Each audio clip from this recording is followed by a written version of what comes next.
O camarada Lenin falou-me várias vezes sobre a questão feminina, a qual atribuía grande importância, uma vez que o movimento feminino era para ele parte integrante e, em certas ocasiões, parte decisiva do movimento de massas. É desnecessário dizer que ele considerava a plena igualdade social da mulher como um princípio indiscutível do comunismo. Nossa primeira conversação longa sobre esse assunto teve lugar no outono de 1920, no seu grande gabinete, no Kremlin. Lenin estava sentado diante de sua mesa coberta de livros e de papéis que indicavam seu tipo de ocupação e seu trabalho, mas sem exibir a desordem dos gênios. Devemos criar necessariamente um poderoso movimento feminino internacional, fundado sobre uma base teórica clara e precisa, começou ele, depois de haver me saudado. É claro que não pode haver uma boa prática sem teoria marxista. Nós, comunistas, devemos manter sobre tal questão nossos princípios em toda sua pureza. Devemos distinguir-nos claramente de todos os outros partidos. Infelizmente, nosso segundo Congresso Internacional não teve tempo de tomar posição sobre esse ponto, embora a questão feminina tivesse sido ali levantada. A culpa é da comissão, que faz com que as coisas se arrastem. Ela deve elaborar uma resolução, teses, uma linha precisa. Mas até agora seus trabalhos não avançaram muito. Deveis ajudá-la. Já ouvirá falar do que agora me dizia Lenin e expressei-lhe meu espanto. Era uma entusiasta de tudo quanto haviam feito as mulheres russas durante a Revolução, de tudo quanto ainda faziam para defendê-la e para ajudá-la a desenvolver-se. Quanto à posição e à atividade das mulheres no Partido Bolchevique, parecia-me que, por este lado, o partido se mostrava realmente à altura de sua tarefa. Só o Partido Bolchevique fornece quadros experimentados, preparados, para o movimento feminino comunista internacional e, ao mesmo tempo, serve de grande exemplo histórico. Exato, exatíssimo, observou Lenin com um leve sorriso. Em Petrogrado, em Moscou, nas cidades e nos centros industriais afastados, o comportamento das mulheres proletárias durante a Revolução foi soberbo. Sem elas, muito provavelmente não teríamos vencido. Essa é minha opinião. De que coragem deram provas e que coragem mostram ainda hoje. Imaginai todos os sofrimentos e as privações que suportaram. Mas mantêm-se firmes, não se curvam, porque defendem os sovietes, porque querem a liberdade e o comunismo. Sim, as nossas operárias são magníficas, são verdadeiras lutadoras de classes. Merecem nossa admiração e nosso afeto. Sim, possuíamos em nosso partido companheiras seguras, capazes e incansáveis. Podemos confiar-lhes postos importantes nos sovietes, nos comitês executivos, nos comissariados do povo, na administração. Muitas delas trabalham dia e noite no partido ou entre as massas proletárias e camponesas, ou no Exército Vermelho. Tudo isso é muitíssimo precioso para nós. E é importante para as mulheres do mundo inteiro, porque comprova a capacidade das mulheres e o elevado valor que tem seu trabalho para a sociedade.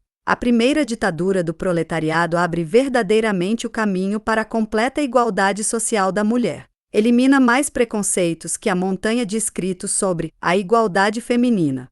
E apesar de tudo isso, não possuímos ainda um movimento feminino comunista internacional. Mas devemos chegar a formá-lo, a todo custo. Devemos proceder imediatamente à sua organização.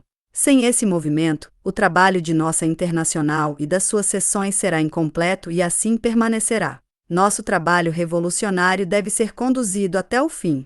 Mas, dizei-me, como vai o trabalho comunista no exterior? Transmiti-lhe todas as informações que havia conseguido recolher, informações limitadas. Em virtude dos elos débeis e irregulares que então existiam entre os partidos aderentes à Internacional Comunista. Lenin, um pouco inclinado para a frente, escutava atento, sem nenhum sinal de aborrecimento, de impaciência ou cansaço. Interessava-se vivamente mesmo por detalhes de importância secundária. Não conheço ninguém que saiba escutar melhor que ele, classificar tão rapidamente os fatos e coordená-los, como se podia ver pelas perguntas breves, mas sempre muito precisas, que me dirigia, de vez em quando, enquanto eu falava e pela maneira de voltar depois a algum detalhe de nossa conversa. Ele havia tomado algumas anotações breves. Naturalmente falei principalmente da situação na Alemanha. Disse-lhe que Rosa considerava da maior importância conquistar para a luta revolucionária as massas femininas. Quando se formou o Partido Comunista, Rosa insistiu para que se publicasse um jornal dedicado ao movimento feminino. Quando Léo Jogiches examinava comigo o plano de trabalho do partido durante nosso último encontro, 36 horas antes que o assassinassem, e me confiava algumas tarefas a realizar, incluía também um plano de organização para as operárias. Essa questão já fora tratada na primeira conferência ilegal do partido. Os propagandistas e os dirigentes mais preparados e experientes, que se haviam distinguido antes da guerra e durante a mesma, haviam permanecido quase todos nos partidos social-democratas das duas tendências, exercendo uma grande influência sobre as massas conscientes e ativas de operárias. Todavia, mesmo entre as mulheres, se havia formado um núcleo de camaradas enérgicas e cheias de abnegação, que participavam de todo o trabalho e da luta de nosso partido. O partido, por sua parte, estava desenvolvendo uma ação metódica entre as operárias. Tratava-se apenas do começo, mas de um bom começo. Não vai mal, de fato não vai mal, disse Lenin. A energia, o espírito de abnegação e o entusiasmo das mulheres comunistas, sua coragem e sua inteligência no período da ilegalidade ou de semi-legalidade, abrem uma bela perspectiva para o desenvolvimento desse trabalho. Apoderar-se das massas e organizar sua ação, eis os elementos preciosos para o desenvolvimento e o reforço da partido. Mas, em que ponto estáis, no que se refere à compreensão exata da base dessa ação? Como ensinais às camaradas? Esse problema tem uma importância decisiva para o trabalho que se deve desenvolver entre as massas. Exerce uma grande influência, porque penetra justamente no coração da massa, porque a atrai para nós e a inflama. Não consigo recordar-me agora quem foi que disse: nada se faz de grande sem paixão. Ora, nós e os trabalhadores do mundo inteiro temos ainda, de fato, grandes coisas a realizar. Assim, que anima vossas camaradas, as mulheres proletárias da Alemanha. Em que ponto está sua consciência de classe, de proletárias? Seus interesses, sua atividade se voltam para as reivindicações políticas do momento? Sobre que se concentra sua atenção? A esse respeito, ouvi dizer coisas estranhas às camaradas russas e alemãs. Devo contar-vos. Foi-me dito que uma comunista muito qualificada publica em Hamburgo um jornal para as prostitutas e tenta organizar essas mulheres para a luta revolucionária. Rosa agiu como comunista ao escrever um artigo no qual tomava a defesa das prostitutas, que são lançadas à prisão por infrações a qualquer regulamento da polícia referente à sua triste profissão. Duplamente vítimas da sociedade burguesa, as prostitutas merecem ser lamentadas. São vítimas, antes de tudo, do maldito sistema da propriedade, depois do maldito moralismo hipócrita. Somente os brutos ou os míopes podem esquecê-lo. No entanto, não se trata de considerar as prostitutas como, por assim dizer, um setor especial da frente revolucionária e de publicar para elas um jornal especial. Será que não existem, talvez, na Alemanha, operárias industriais para organizar, para educar com um jornal, para arrastar a luta? Eis aí um desvio mórbido. Isso me recorda muito a moda literária em que toda prostituta era apresentada como uma doce madonna. É verdade que mesmo naquele caso a raiz era sã, a compaixão social, a indignação contra a hipocrisia virtuosa da honrada burguesia. Mas essa raiz sã, sofrendo a contaminação burguesa, apodreceu. Em geral, a prostituição, mesmo no nosso país, colocará diante de nós numerosos problemas de difícil solução. Trata-se de reconduzir a prostituta ao trabalho produtivo, de indicar-lhe um lugar na economia social, o que, no estado atual de nossa economia e nas condições atuais, é uma coisa complicada e dificilmente realizável. Eis, portanto, um aspecto da questão feminina que, depois da conquista do poder pelo proletariado, se apresenta em toda a amplitude e exige solução. Na Rússia soviética, esse problema dará ainda pano para mangas. Mas voltemos ao vosso caso particular na Alemanha. O partido não pode tolerar, em nenhum caso, semelhantes atos, não autorizados, por parte de seus membros. Isso confunde as coisas e desagrega nossas forças. Que fizestes para impedi-lo? Sem esperar minha resposta, Lenin continuou. A lista de vossos pecados, Clara, ainda não terminou. Ouvi dizer que, em vossas reuniões noturnas dedicadas à leitura e aos debates com as operárias, ocupai-vos sobretudo com as questões do sexo e do casamento. Esse assunto estaria no centro de vossas preocupações, de vossa instrução política e de vossa ação educativa. Não acreditei no que ouvi. O primeiro estado no qual se realizou a ditadura proletária está cercado de contra-revolucionários de todo o mundo. A situação da própria Alemanha exige a máxima união de todas as forças revolucionárias proletárias para repelir os ataques sempre mais vigorosos da contra-revolução. E, agora, justamente agora, as comunistas ativas tratam da questão sexual, das formas de casamento no passado, no presente e no futuro. Julgam que seu primeiro dever é instruir as operárias nessa ordem de ideias. Disseram-me que o folheto de uma comunista vienense sobre a questão sexual tivera amplíssima difusão. Que tolice, esse folheto! As poucas noções exatas que contém, as operárias já as conhecem desde bebel e não sob a forma de um esquema árido e desinteressante, como no folheto, mas sob a forma de uma propaganda apaixonante, agressiva, cheia de ataques contra a sociedade burguesa. As hipóteses freudianas mencionadas no folheto em questão conferem ao mesmo um caráter que se pretende científico, mas no fundo se trata de uma confusão superficial. A própria teoria de Freud não é hoje senão um capricho da moda. Não tenho confiança alguma nessas teorias expostas em artigos, apreciações, folhetos etc., em resumo, nessa literatura específica que floresce com exuberância no terriço da sociedade burguesa. Desconfio daqueles que estão absorvidos constante e obstinadamente com as questões do sexo, como o faquir hindu com a contemplação do próprio umbigo. Parece-me que essa abundância de teorias sexuais, que não são em grande parte senão hipóteses arbitrárias, provém de necessidades inteiramente pessoais, isto é,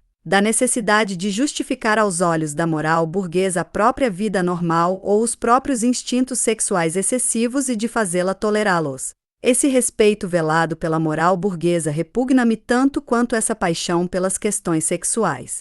Tem um belo revestimento de formas subversivas e revolucionárias, mas essa ocupação não passa, no fim das contas, de puramente burguesa.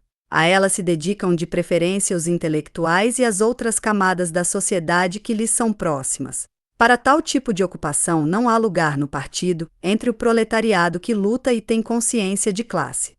Fiz notar que as questões sexuais e matrimoniais, no regime de propriedade privada, suscitavam múltiplos problemas, que eram causa de contradições e de sofrimentos para as mulheres de todas as classes e de todas as camadas sociais. A guerra e suas consequências, disse eu, agravaram ao extremo para a mulher as contradições e os sofrimentos que existiam antes, nas relações entre os sexos.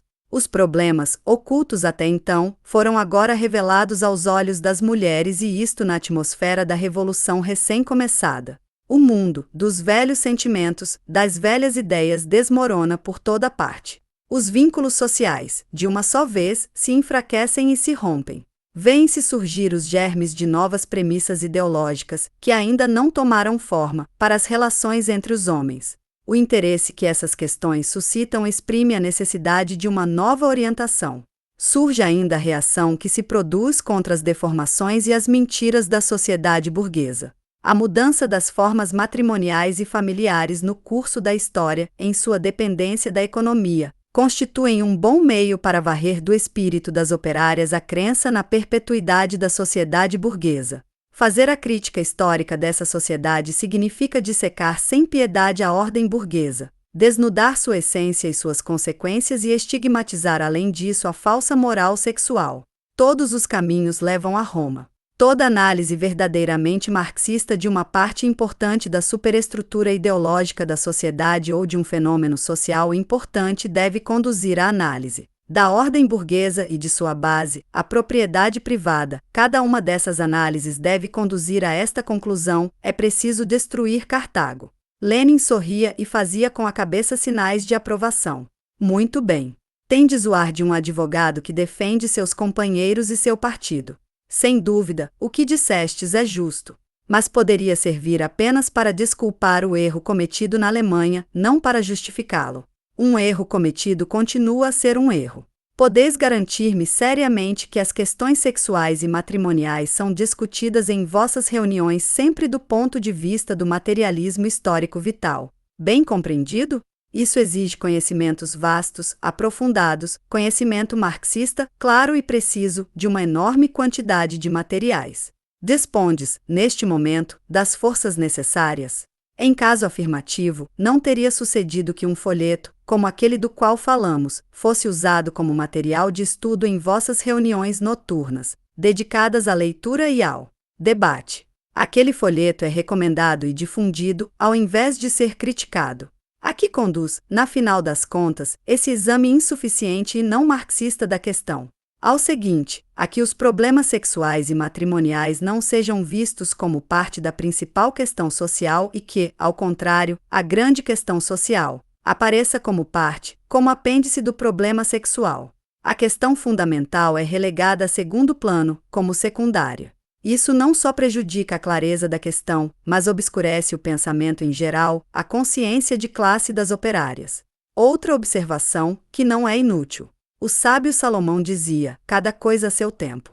Peço-vos responder, é precisamente este o momento de manter ocupadas as operárias, meses inteiros, para falar-lhes do modo como se ama ou se é amado, do modo como se faz a corte ou se aceita a corte entre os vários povos, tanto no passado, como no presente e no futuro. E é isso que se denomina orgulhosamente de materialismo histórico. Neste momento, todos os pensamentos das operárias, das mulheres trabalhadoras devem estar voltados para a revolução proletária. Ela é que criará inclusive base para as novas condições de casamento e novas relações entre os sexos. Agora, realmente, devem passar para primeiro plano outros problemas, que não aqueles que se referem às formas de casamento entre os maoris da Austrália ou os casamentos realizados entre consanguíneos na antiguidade. A história põe hoje na ordem do dia do proletariado alemão a questão dos sovietes, do Tratado de Versalhes e da sua influência sobre a vida das massas femininas, o problema do desemprego, da rebaixa dos salários, dos impostos e muitas outras coisas. Em suma, penso que tal modo de educação política e social das operárias não é absolutamente o que deve ser feito. Como vos pudestes calar? Devíeis ter usado vossa autoridade. Ao meu amigo, que me criticava, expliquei que não havia perdido ocasião para criticar, para replicar às camaradas dirigentes, para fazer ouvir minha voz em diferentes lugares, mas ele devia saber que ninguém é profeta em sua terra, nem em sua família. Com a minha crítica, tornava-me suspeita de continuar ainda fiel às sobrevivências da ideologia social-democrata e do espírito pequeno-burguês de velho estilo. No entanto, minha crítica acabou por dar seus frutos. Os problemas do sexo e do casamento não estavam mais no centro das nossas discussões em nossos círculos e em nossas reuniões noturnas destinadas aos debates. Lenin continuou a desenvolver seu pensamento. Eu sei, disse ele. Também me acusam de filisteísmo. Mas isso não me perturba. Os pássaros que mal saíram do ovo das concepções burguesas creem-se sempre terrivelmente inteligentes. É preciso ter calma. O próprio movimento juvenil está contaminado pela tendência moderna e pela predileção desmedida pelos problemas sexuais. Lenin sublinhou com ironia a palavra moderna, com ar de desaprovação. Disseram-me que os problemas sexuais são mesmo um assunto predileto das vossas organizações juvenis. Nunca faltam relatores sobre esse assunto. Isto é particularmente escandaloso, particularmente deletério para o movimento juvenil. Tais assuntos podem contribuir facilmente para excitar, para estimular a vida sexual de certos indivíduos, para destruir a saúde e a força da juventude. Deveis lutar também contra essa tendência. O movimento feminino e o juvenil têm muitos pontos de contato. Nossas camaradas comunistas devem fazer, portanto, junto com os jovens, um trabalho sistemático. Isso trará como resultado elevá-las, transportá-las do mundo da maternidade individual para o da maternidade social. É preciso contribuir para todo o despertar da vida social e da atividade da mulher, para ajudá-la a elevar-se acima da mentalidade estreita pequeno-burguesa, individualista, da sua vida doméstica e familiar. Mesmo entre nós, uma grande parte da juventude trabalha diariamente para rever a concepção burguesa da moral nos problemas sexuais. E devo dizê-lo, é a elite de nossa juventude, aquela que realmente promete muito. Como observastes, nas condições criadas pela guerra e pela revolução, os antigos valores ideológicos são abalados, perdem sua força. Os novos valores só se cristalizam lentamente, através da luta. As concepções sobre as relações entre o homem e a mulher são transtornadas, assim como os sentimentos e as ideias. Delimitam-se de novo os direitos do indivíduo e os da coletividade, por isso, os deveres do indivíduo. É um processo lento e muitas vezes doloroso, de perecimento e de nascimento. Isso é igualmente verdade no terreno das relações sexuais, do casamento e da família. A decadência, a putrefação, a lama do casamento burguês, com as suas dificuldades de dissolução, com a liberdade para o marido e a escravidão para a mulher. A mentira infame da moral sexual e das relações sexuais enchem os melhores homens de um desgosto profundo. O jugo que as leis do Estado burguês fazem pesar sobre o casamento e a família agrava ainda mais o mal e torna os conflitos mais agudos. É o jugo da sagrada propriedade que sanciona a venalidade, a baixeza, a obscenidade. E a hipocrisia convencional da honrada sociedade burguesa faz o resto. As pessoas começarão a revoltar-se contra essas deformações da natureza. E na época em que vacilam estados poderosos, em que desaparecem antigas formas de dominação, em que todo um mundo social perece, os sentimentos do indivíduo isolado se modificam rapidamente. Difunde-se uma sede ardente de prazeres fáceis. As formas do casamento e das relações entre os sexos, no sentido burguês, já não satisfazem. Nesse terreno, aproxima-se uma revolução que corresponde à revolução proletária. Compreende-se que todo esse novelo extraordinariamente intricado de problemas preocupa profundamente tanto as mulheres como os jovens. Uns e outros sofrem particularmente da atual confusão nas relações sexuais. A juventude protesta contra esse estado de coisas com o ardor barulhento própria da idade. É compreensível. Nada seria mais falsa que pregar à juventude o ascetismo monástico e a santidade da imundície burguesa. Mas não está bem, penso eu, que os problemas sexuais colocados em primeiro plano por razões naturais se tornem nestes anos a preocupação principal dos jovens. As consequências, algumas vezes, poderiam ser fatais. Em sua nova atitude diante das questões concernentes à vida sexual, a juventude se apega, naturalmente, aos princípios, à teoria. Muitos qualificam sua posição de revolucionária e comunista. Creem sinceramente que assim seja. Não nos ouvem, a nós, velhos. Embora eu não seja absolutamente um asceta melancólico, essa nova vida sexual da juventude e, frequentemente, dos adultos, me parece muitas vezes totalmente burguesa, um dos múltiplos aspectos de um lupanar burguês. Tudo isso nada tem a ver com a liberdade do amor, tal como nós comunistas a concebemos. Conheceis, sem dúvida, a famosa teoria segundo a qual, na sociedade comunista, satisfazer o instinto sexual e o impulso amoroso é tão simples e tão insignificante como beber um copo de água. Essa teoria do copo de água deixou a nossa juventude louca, inteiramente louca. Ela foi fatal a muitos rapazes e moças. Seus defensores afirmam que é uma teoria marxista. Belo marxismo esse para o qual todos os fenômenos e todas as modificações que se dão na superestrutura ideológica da sociedade decorrem de pronta, em linha direta e sem quaisquer reservas, unicamente da base econômica. A coisa não é tão simples como parece. Um certo Frederico Engels, já há muito tempo, salientou em que consiste verdadeiramente o materialismo histórico. Considero a famosa teoria do copo de água como não marxista e, além disso, como antissocial. Na vida sexual se manifesta não só aquilo que deriva da natureza, mas também o que nos dá a cultura, quer se trate de coisas elevadas ou inferiores. Engels, em sua Origem da Família, mostra toda a importância do desenvolvimento e do aprimoramento do amor sexual. As relações entre os sexos não são simplesmente a expressão da ação da economia social e da necessidade física, dissociadas no pensamento por uma análise psicológica. A tendência a atribuir diretamente à base econômica da sociedade a modificação dessas relações, separando-as de sua conexão com toda a ideologia, já não seria marxismo, mas racionalismo. Sem dúvida, a sede deve ser saciada, mas será que um homem normal, em condições igualmente normais, se deitará no chão, na rua, para beber a água suja de um lameiro? Ou beberá, em um copo marcado nas beiradas por dezenas de outros lábios? Todavia, o mais importante é o aspecto social. De fato, beber água é coisa pessoal. Mas, no amor, estão interessadas duas pessoas e pode vir uma terceira, um novo ser. É disso que surge o interesse social, o dever para com a coletividade. Como comunista, não sinto simpatia alguma pela teoria do copo de água, embora traga a etiqueta de amor livre. Além de não ser comunista, essa teoria nem é nova sequer. Recordai-vos, certamente, de que foi pregada na literatura em meados do século passado, como emancipação do coração, que a prática burguesa transformou depois em emancipação da carne. Então, se pregava com mais talento que hoje. Quanto à prática, não posso julgá-la. Não desejo, absolutamente, com minha crítica, pregar o ascetismo. Longe disso.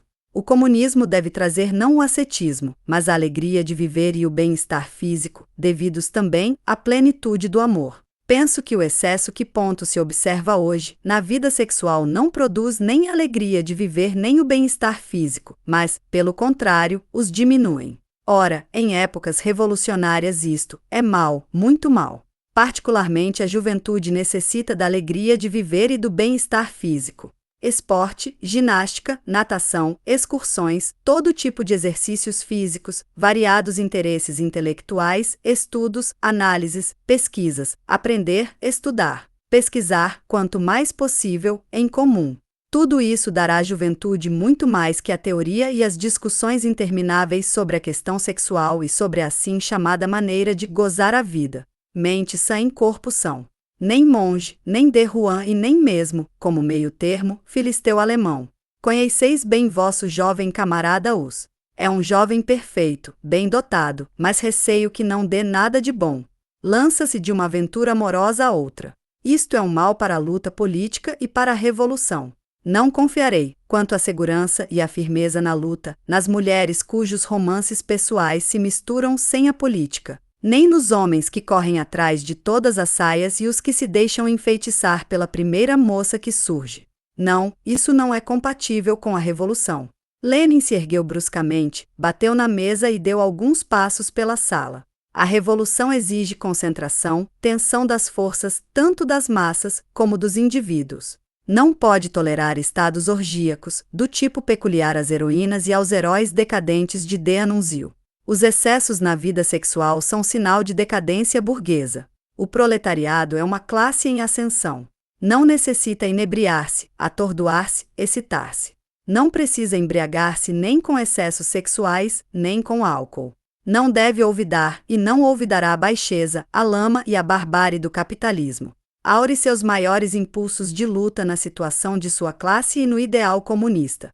O que lhe é necessário é clareza e sempre clareza. Assim, repito, nada de fraqueza, nada de desperdício ou destruição de forças.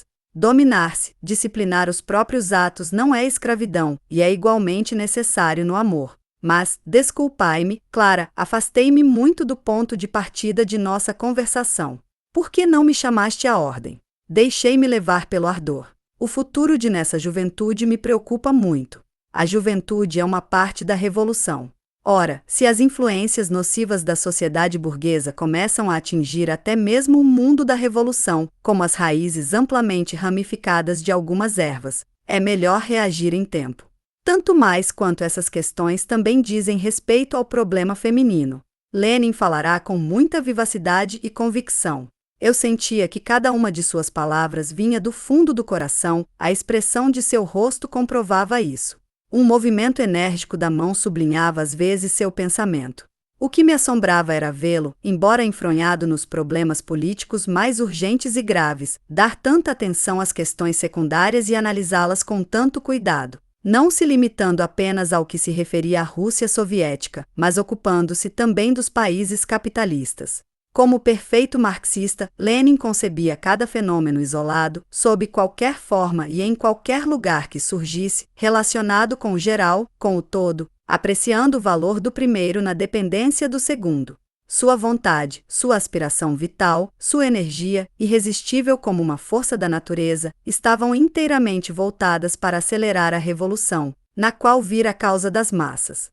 Lenin avaliava cada fenômeno do ponto de vista da influência que pudesse exercer sobre as forças de combate nacionais e internacionais da Revolução, porque via sempre diante de si, levando em conta as particularidades históricas nos diferentes países e as diversas etapas de seu desenvolvimento, uma única e indivisível revolução proletária mundial.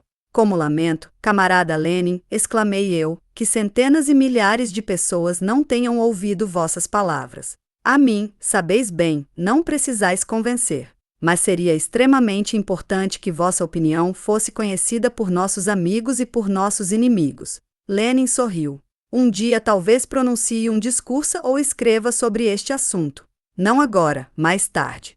Hoje devemos concentrar todo o nosso tempo e todas as nossas forças em outras questões. Agora, temos outros problemas mais graves e mais árduos. A luta pela manutenção e consolidação do poder soviético ainda está muito longe de seu termo. Ainda precisamos tirar as melhores vantagens possíveis da guerra com a Polônia. Wrangel continua no sul. Tenho a firme convicção, é verdade, de que a venceremos, o que dará que pensar aos imperialistas franceses e ingleses e a seus pequenos vassalos. Mas a parte mais difícil de nosso trabalho, a reconstrução, ainda está por realizar. Através desse processo ganharão igualmente importância a questão das relações entre os sexos e as questões de casamento e família. Enquanto isso, deveis lutar sempre e em toda parte. Não deveis permitir que tais questões sejam tratadas de maneira não marxista, que criem um terreno favorável a desvios e deformações prejudiciais. E agora passemos ao vosso trabalho. Lenin olhou o relógio. O tempo de que dispunha, disse ele, já se reduziu à metade. Falei demais. Apresentai por escrito vossas propostas para o trabalho comunista entre as mulheres. Conheço vossos princípios e vossa experiência, nossa conversa por isso será breve. Ao trabalho, pois. Quais são vossos projetos? Eu os expus. Enquanto falava, Lenin fez muitas vezes sinais de aprovação. Quando terminei, olhei-o interrogativamente. De acordo, disse Lenin. Discuti com Zinoviev e seria bom se pudesseis discutir também numa reunião de dirigentes comunistas. É pena, realmente pena, que a camarada Inês não esteja aqui, está doente, partiu para o Cáucaso. Depois da discussão, apresentai as propostas por escrito. Uma comissão as examinará e depois o executivo decidirá. Desejo esclarecer apenas alguns pontos nos quais compartilho de vossa opinião. Parecem-me importantes para o nosso atual trabalho de agitação e propaganda, se esse trabalho pretender de fato conduzir à ação e a uma luta coroada de êxito. As teses devem deixar bastante claro que somente através do comunismo se realizará a verdadeira libertação da mulher. É preciso salientar os vínculos indissolúveis que existem entre a posição social e a posição humana da mulher. Isto servirá para traçar uma linha clara e indelével de distinção entre a nossa política e o feminismo. Esse ponto será mesmo a base para tratar o problema da mulher como parte da questão social, como problema que toca aos trabalhadores, para uni-lo solidamente à luta de classe do proletariado. O movimento comunista feminino deve ser um movimento de massas, uma parte do movimento geral de massas, não só do proletariado, mas de todos os explorados e de todos os oprimidos, de todas as vítimas do capitalismo e de qualquer outra forma de escravidão. Nisso está sua significação no quadro da luta de classes do proletariado e de sua criação histórica, a sociedade comunista. Temos o direito de estar orgulhosos de possuir no partido e na internacional a fina flor das mulheres revolucionárias. Mas isso não basta. Devemos atrair para o nosso campo milhões de mulheres trabalhadoras das cidades e do campo. Devemos atraí-las para o nosso lado a fim de que contribuam em nossa luta e particularmente na transformação comunista da sociedade. Sem as mulheres não pode existir um verdadeiro movimento de massas. Nossas concepções ideológicas comportam problemas específicos de organização. Nenhuma organização especial para as mulheres. Uma mulher comunista é membro do partido tanto como um homem comunista. Não deve existir quanto a isso nenhuma imposição especial. Todavia, não devemos esquecer que o partido deve possuir pessoas, grupos de trabalho, comissões, comitês, escritórios ou o que mais for preciso, com a tarefa específica de despertar as massas femininas, de manter contato com elas e de influenciá-las. Isso exige, é evidente, um trabalho sistemático. Devemos educar as mulheres que ganharmos para nessa causa e torná-las capazes de participar da luta de classe do proletariado sob a direção do Partido Comunista. Não me refiro apenas às mulheres proletárias, que trabalham na fábrica ou em casa. Também as camponesas pobres, as pequeno-burguesas, são vítimas do capitalismo e o são ainda mais em caso de guerra. A mentalidade antipolítica, antissocial e atrasada dessas mulheres, o isolamento a que as obriga sua atividade, todo o seu modo de vida, eis fatos que seria absurdo, Completamente absurdo, subestimar. Necessitamos de organismos apropriados para realizar o trabalho entre as mulheres.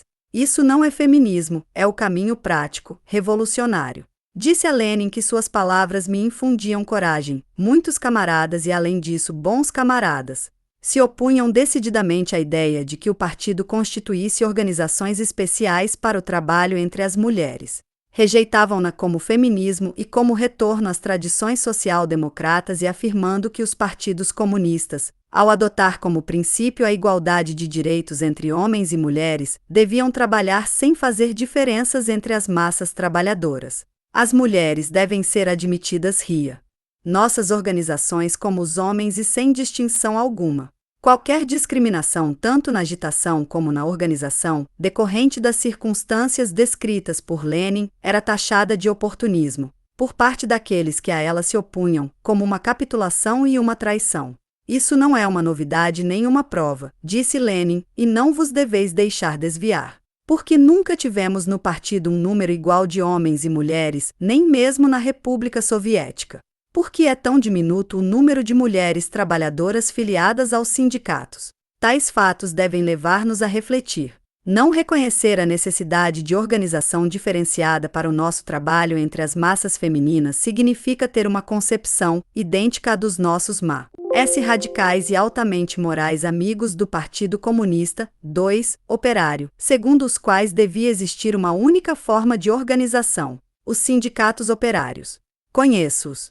Muitos revolucionários atacados de confusionismo se apegam aos princípios quando lhes faltam ideias, ou seja, quando sua inteligência está fechada para os fatos puros e simples, para os fatos a considerar. Mas como podem os guardiães dos princípios puros adaptar suas ideias às exigências da política revolucionária que o momento histórico comporta?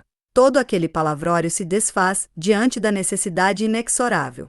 Somente se milhões de mulheres estiverem conosco poderemos exercer a ditadura do proletariado, poderemos construir segundo diretrizes comunistas. Devemos encontrar a maneira de uni-las, devemos estudar para encontrar essa maneira. Por isso é justo formular reivindicações em favor das mulheres. Já não se trata de um programa mínimo, de um programa de reformas. No sentido dos social-democratas da Segunda Internacional. Não é um reconhecimento da eternidade ou pelo menos da longa duração do poder da burguesia e da sua forma estatal. Não é uma tentativa de satisfazer as mulheres com reformas e desviá-las do caminho da luta revolucionária. Não se trata disso nem de outros truques reformistas. Nossas exigências se apoiam nas conclusões práticas que tiramos das necessidades prementes, da vergonhosa humilhação da mulher e dos privilégios do homem. Odiamos, sim, odiamos tudo aquilo que tortura e oprime a mulher trabalhadora, a dona de casa, a camponesa, a mulher do pequeno comerciante e, em muitos casos, a mulher das classes possuidoras. Exigimos da sociedade burguesa uma legislação social em favor da mulher, porque compreendemos a situação destas e seus interesses, aos quais dedicaremos nossa atenção durante a ditadura do proletariado. Naturalmente, não o exigimos como fazem os reformistas, utilizando palavras brandas para convencer as mulheres a permanecerem inativas, contendo-as. Não, naturalmente não, mas como convém a um revolucionário, chamando-as para trabalhar lado a lado a fim de transformar a velha economia e a velha ideologia. Disse a Lenin que compartilhava de suas ideias, as quais teriam certamente encontrado resistência e seriam julgadas oportunismo perigoso por parte de elementos inseguros e temerosos. Nem se poderia negar, aliás, que nossas reivindicações imediatas em favor das mulheres teriam podido ser mal interpretadas e mal expressas. Tolice, respondeu Lenin quase colérico. Esse perigo é inato a tudo o que dizemos e fazemos. Se esse receio devesse dissuadir-nos de fazer o que é justo e necessário, então seria melhor nos tornarmos hipnotizadores hindus. Não te movas, não te movas. Contemplemos nossos princípios do alto de uma coluna. Naturalmente, preocupamo-nos não só com o conteúdo de nossas reivindicações, mas também com o modo de as formular. Naturalmente, não formularemos nessas reivindicações para as mulheres como se desfiássemos mecanicamente as contas de nosso rosário. Não, segundo as exigências do momento, lutaremos ora por este objetivo, ora por aquele. E, naturalmente, tendo sempre presentes os interesses gerais do proletariado. Cada uma dessas lutas se erguerá contra as respeitáveis relações burguesas e os seus não menos respeitáveis admiradores reformistas, que obrigaremos a lutar ao nosso lado, sob a nossa bandeira, o que eles não desejam, ou denunciaremos o que são. Além disso, finalmente, a luta desvenda as diferenças entre nós e os outros partidos, torna claro nosso comunismo. Assegura-nos a confiança das massas femininas que se sentem exploradas, submetidas, oprimidas pelo homem, pelo patrão, por toda a sociedade burguesa. Traídas e abandonadas por todos, as trabalhadoras reconhecerão que deve lutar ao nosso lado. É preciso que vos lembre novamente que a luta por nossas reivindicações a favor das mulheres deve estar ligada à finalidade de conquistar o poder e de realizar a ditadura do proletariado. Esse é hoje nosso objetivo fundamental. Mas não basta simplesmente proclamá-lo continuamente, como se soássemos as trombetas de Jerico, para que as mulheres se sintam atraídas irresistivelmente para a nossa luta pelo poder estatal. Não, não. As mulheres devem adquirir consciência da ligação política que existe entre nessas reivindicações e seus sofrimentos, suas necessidades, suas aspirações. Devem compreender o que significa para elas a ditadura do proletariado, completa igualdade com o homem diante da lei na prática, na família, no Estado, na sociedade. O fim do poder da burguesia. A Rússia soviética é uma prova disso, interrompi eu. Esse grande exemplo servirá para ensinar-lhes, continuou Lenin. A Rússia soviética lança nova luz sobre nossas reivindicações em favor das mulheres. Sob a ditadura do proletariado, essas reivindicações não são objeto de luta entre o proletariado e a burguesia. Pertencem à estrutura da sociedade comunista, indicam às mulheres dos outros países a importância decisiva da tomada da poder, por parte do proletariado. É preciso que a diferença seja decididamente salientada, para que as mulheres participem da luta de classe do proletariado. Ganhá-las para nossa causa, por meio de uma compreensão clara e de uma sólida organização básica é essencial para os partidos comunistas e para o triunfo deles. Não nos deixemos enganar, porém. Nossas seções nacionais ainda não têm uma visão clara do problema. Estão inertes, quando lhes cabe a tarefa de criar um movimento de massas sob a direção dos comunistas. Não compreendem que o desenvolvimento e a organização de tal movimento de massas é parte importante de toda a atividade do partido, que é, na realidade, uma boa metade de todo o trabalho do partido. O reconhecimento ocasional da necessidade e do valor de um movimento comunista forte e bem dirigido é um reconhecimento em palavras platônico, e não um empenho e uma preocupação constante do partido. O trabalho de agitação e de propaganda entre as mulheres, a difusão do espírito revolucionário entre elas, são considerados problemas ocasionais, tarefas que cabem unicamente às companheiras. Somente as companheiras se reprova e adverte se o trabalho nessa frente não caminha mais rápida e energicamente. Isso é mal, muito mal. É separatismo puro e simples, é feminismo à rebours, como dizem os franceses, feminismo às avessas. Que é que está na base dessa atitude errada de nossas seções nacionais? Em última análise, trata-se de uma subestimação da mulher e de seu trabalho. Justamente isso. Infelizmente, ainda pode dizer-se de muitos companheiros, raspa um comunista e encontrarás um filisteu. Evidentemente, deve-se raspar no ponto sensível, em sua concepção sobre a mulher. Pode haver prova mais condenável do que a calma aceitação dos homens diante do fato de as mulheres se consumirem no trabalho humilhante, monótono, da casa, gastando e desperdiçando energia e tempo e adquirindo uma mentalidade mesquinha e estreita, perdendo toda sensibilidade, toda vontade?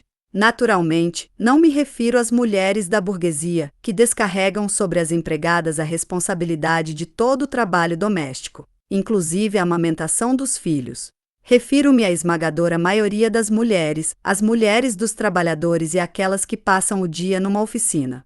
Pouquíssimos homens, mesmo entre os proletários, se apercebem da fadiga e da dor que poupariam a mulher se dessem uma mão ao trabalho da mulher. Mas não, isto vai de encontro aos direitos e à dignidade do homem, este quer paz e comodidade. A vida doméstica de uma mulher constitui um sacrifício diário, feito por mil ninharias.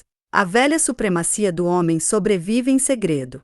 A alegria do homem e sua tenacidade na luta diminuem diante do atraso da mulher, diante de sua incompreensão dos ideais revolucionários, atraso e incompreensão que, como cupim, secretamente, lentamente, mas sem salvação, roem e corroem. Conheço a vida dos trabalhadores não apenas através dos livros. Nosso trabalho de comunistas entre as mulheres, nosso trabalho político, exige uma boa dose de trabalho educativo entre os homens. Devemos varrer por completo a velha ideia do patrão, tanto no partido, como entre as massas. É uma tarefa política nossa não menos importante que a tarefa urgente e necessária de criar um núcleo dirigente de homens e mulheres, bem preparados teórica e praticamente para desenvolver entre as mulheres uma atividade de partido. Diante de minha pergunta sobre a situação na Rússia soviética, no que diz respeito a esse problema, Lenin respondeu: o governo da ditadura do proletariado, juntamente com o Partido Comunista e os sindicatos, naturalmente nada deixou de tentar, no esforço para eliminar o atraso dos homens e das mulheres, para destruir a velha mentalidade não comunista. A lei estabelece, naturalmente, a completa igualdade de direitos entre homens e mulheres. E o desejo sincero de traduzi-la na prática existe em toda parte. Introduzimos a mulher na economia social, no poder legislativo e no governo.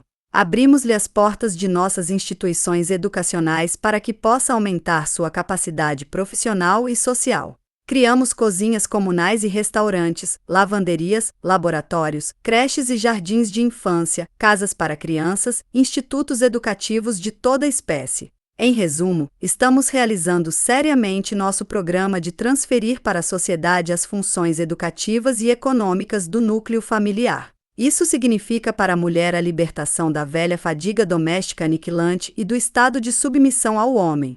Isso lhe permitirá desenvolver plenamente seu talento e suas inclinações.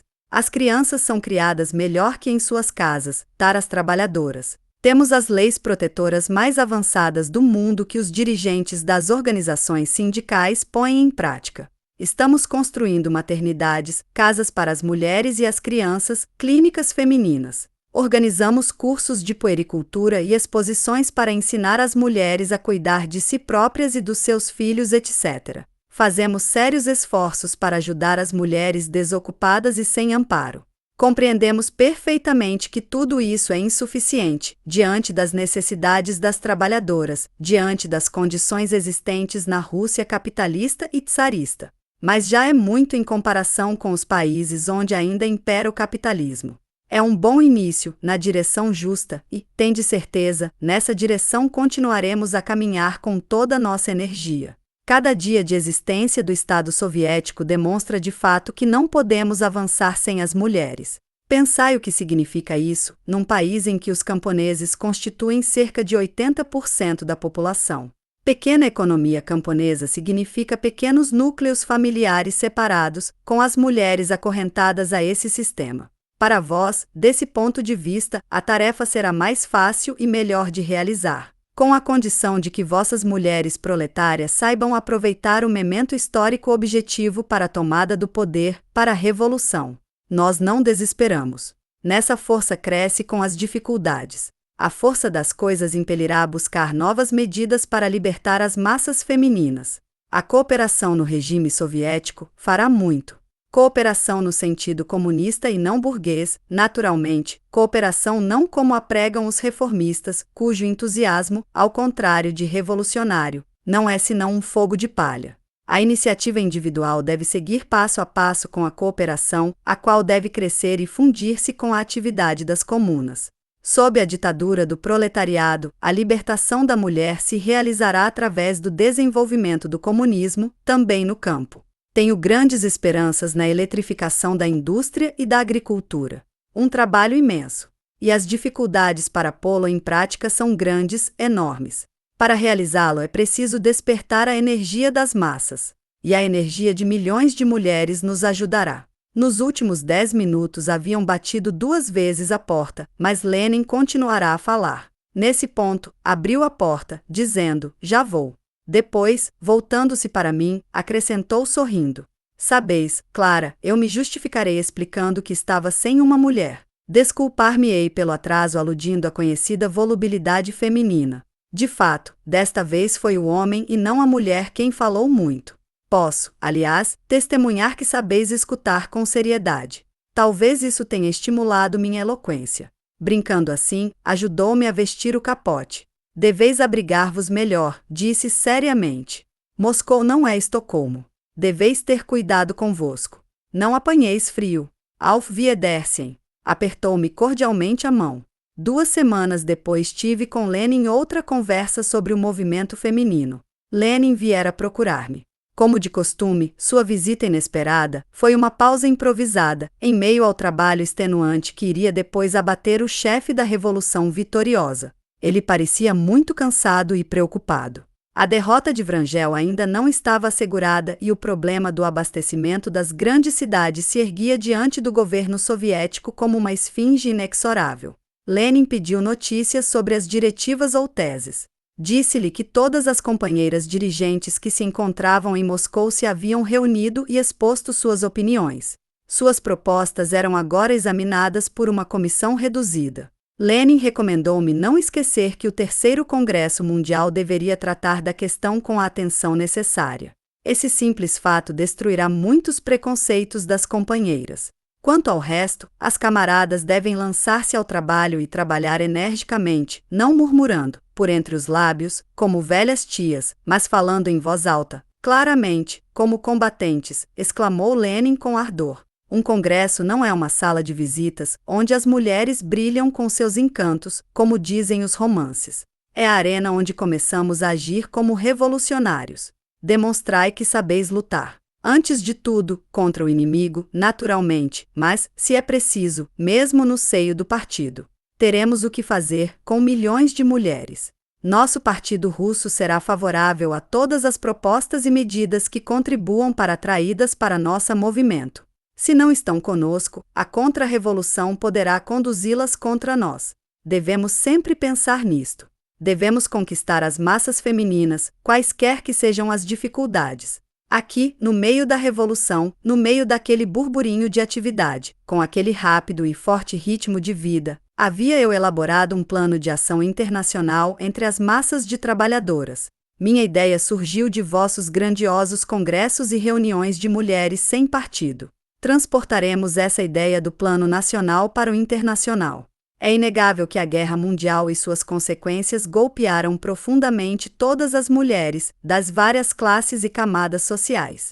Elas têm vivido um período de fermentação e de atividade. O problema que as envolve hoje é o de conservar a vida. Como viver? A maior parte delas não havia pensado jamais que se pudesse chegar a tal ponto e somente poucas compreenderam o porquê disto. A sociedade burguesa não pode dar uma resposta satisfatória a esse problema. Somente o comunismo pode fazê-lo. Devemos levar as mulheres dos países capitalistas a compreender esse fato e precisamente por isso organizaremos um congresso internacional de mulheres, sem distinção de partido. Lenin não respondeu logo. Com o olhar fixo, profundamente absorto, os lábios cerrados, o lábio inferior ligeiramente estendido, pesava minha sugestão. Depois disse: sim, devemos fazê-lo. É um bom plano. Mas os bons planos, mesmo os melhores, de nada valem se não são bem realizados. Pensastes como realizá-lo? Qual o vosso ponto de vista a respeito disso? Expus-lhe os detalhes. Em primeiro lugar, devia-se organizar um comitê de companheiras dos vários países que manteria contato estreito com as seções nacionais e elaborar, em seguida, o Congresso. Restava decidir-se, por razões de oportunidade, o comitê deveria começar a trabalhar logo oficialmente e publicamente. De qualquer maneira, seus membros deviam, como primeira coisa, pôr-se em contato com as dirigentes dos movimentos sindicais e políticos, das organizações femininas burguesas de todo tipo, inclusive médicas, jornalistas, professoras, etc., e formar em cada país um comitê nacional organizador apartidário. O Comitê Internacional, composto de membros dos comitês nacionais, deveria estabelecer a data, o lugar e o programa de trabalho do Congresso. O Congresso, na minha opinião, deverá tratar, em primeiro lugar, do direito das mulheres ao trabalho profissional. Nesse ponto, se poderão inscrever as questões do desemprego, do salário igual para trabalho igual, da jornada legal de 8 horas, da legislação de proteção à mulher, dos sindicatos e das organizações profissionais de previdência social para a mãe e o filho, das instituições sociais para ajudar as donas de casas e as mães, etc. A ordem do dia deveria, portanto, incluir a seguinte tema: a situação da mulher no direito matrimonial e familiar e no direito público político. Uma vez aprovadas essas propostas, sugeria que os comitês nacionais realizassem entre as mulheres ativas e trabalhadoras de todas as camadas sociais uma campanha sistemática, por meio da imprensa e dos comícios, a fim de preparar o Congresso e assegurar-lhe a presença e a cooperação de representantes de todas as organizações com as quais se houvesse tomado contato, bem como de delegações de reuniões públicas femininas. O Congresso poderia ser uma representação do povo, mas bem diversa do parlamento. Naturalmente, as mulheres comunistas deveriam ser não somente a força motriz, mas também a força dirigente no trabalho de preparação, na atividade do Comitê Internacional e no próprio Congresso e, finalmente, na aplicação das decisões. No Congresso deveriam ser apresentadas, sobre todos os pontos da ordem do dia, teses e resoluções comunistas inspiradas em princípios unitários e baseadas no exame científico das condições existentes. Essas teses seriam depois discutidas e aprovadas pelo Executivo da Internacional. Palavras de ordem comunistas e propostas comunistas deveriam estar no centro do trabalho do Congresso, exigindo atenção geral. Após o Congresso, essas mesmas palavras de ordem deveriam ser difundidas entre as mais amplas massas femininas, a fim de impulsionar uma ação internacional de massas, por parte das mulheres. A condição indispensável para que as mulheres comunistas desenvolvessem um bom trabalho nos comitês e no Congresso era manterem-se solidamente unidas, trabalhar coletiva e sistematicamente, apoiando-se em princípios claros e bem determinados. Nenhuma comunista devia sair da linha traçada. Enquanto eu falava, Lenin aprovava com sinais de cabeça ou fazia breves comentários de concordância. Parece-me, querida camarada, disse ele, que estudastes muito bem o aspecto político da questão e mesmo os problemas fundamentais de organização. Estou firmemente convencido de que neste momento um congresso semelhante pode desenvolver trabalho importante. Pode conquistar para nossa causa amplas massas de mulheres, massas de profissionais, de trabalhadoras na indústria, de donas de casa, de professoras e outras. Bem, muito bem. Pensai, em caso de graves divergências entre os grupos industriais ou de greves políticas, que aumento de força representa para o proletariado revolucionário a contribuição das mulheres, que se revoltam conscientemente. Naturalmente, tudo isso sucederá se soubermos atraí-las e mantê-las em nosso movimento. A vantagem será grande, imensa. Mas existem algumas questões. É possível que as autoridades governamentais não vejam sem bons olhos os trabalhos do Congresso, que tentem impedi-lo. Não creio que tentem sufocá-lo por meios brutais.